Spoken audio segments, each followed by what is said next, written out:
Hi everyone, Jeremy Railton here to give you a brief walkthrough about how this course is going to work.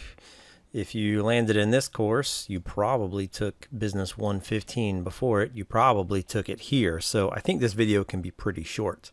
So I'll give you the basics just in case you don't know them already. First link there is for the syllabus.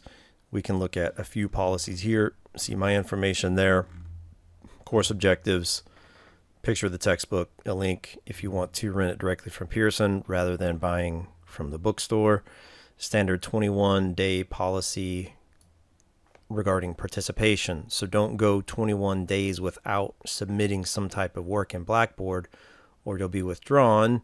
I don't want that to happen to you. Last day to withdraw, if it comes to that, is November 7th. Hopefully you'll be contacting me before that. If there's some kind of issue going on in your life, just let me know and maybe we can work together. Maybe not. We'll just kind of have to see what's going on. Grading scale works the same here as it did in Business 115. Half of your grade are the chapter assignments that will be on specific topics covered in the chapter. 30% will be the chapter quizzes that we take on each chapter. 10% midterm exam, 10% final exam. Standard 10-point scale, 90 to 100 is an A, and so on. The late penalty is the same. If you took my course, you can do late work up to 6 days past the due date, but there will be a 10-point penalty per day.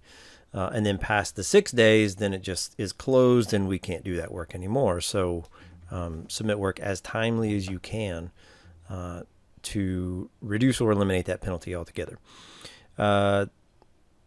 AI tends to be a big trend right now. We're not going to use it to complete the assignments in this course.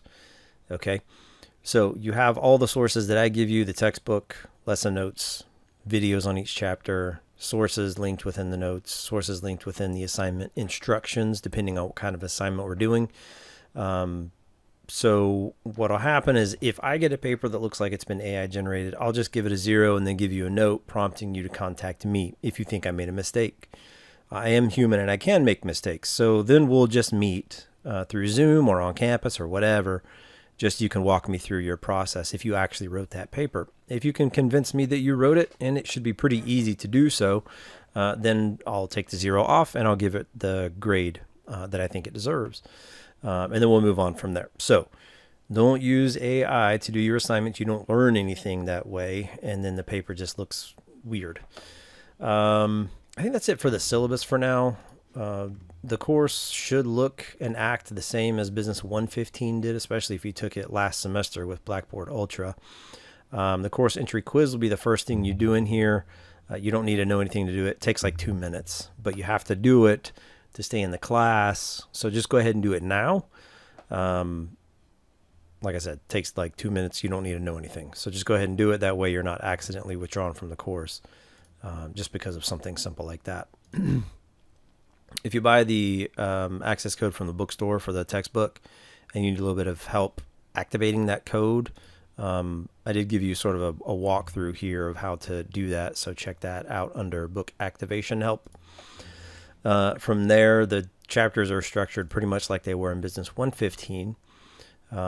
So I have a lecture video and some notes posted in each one, so you can follow the link out to YouTube to watch the video. You can download the PowerPoints.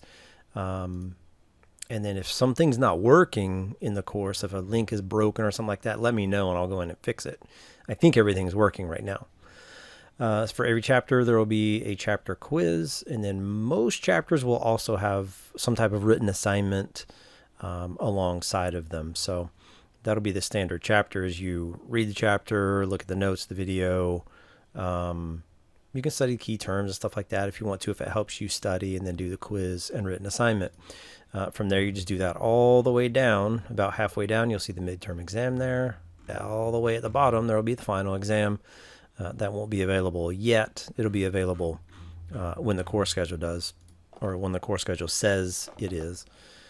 On that topic, you can click on the course schedule here, and it should bring up all the due dates for the semester.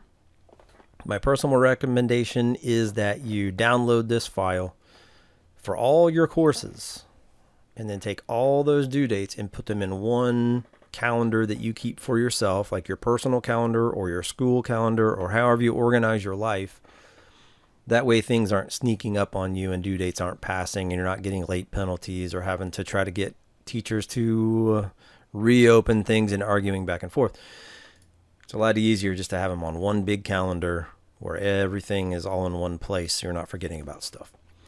That's it. Okay. If you have any questions, or if you didn't have me last semester and you're just confused by the structure of the course or something like that, reach out. I'll be happy to help you through it. I'm just kind of assuming that most people took this course at Gaston College last semester, and that's why they're here, in which case you don't need me to walk you through everything.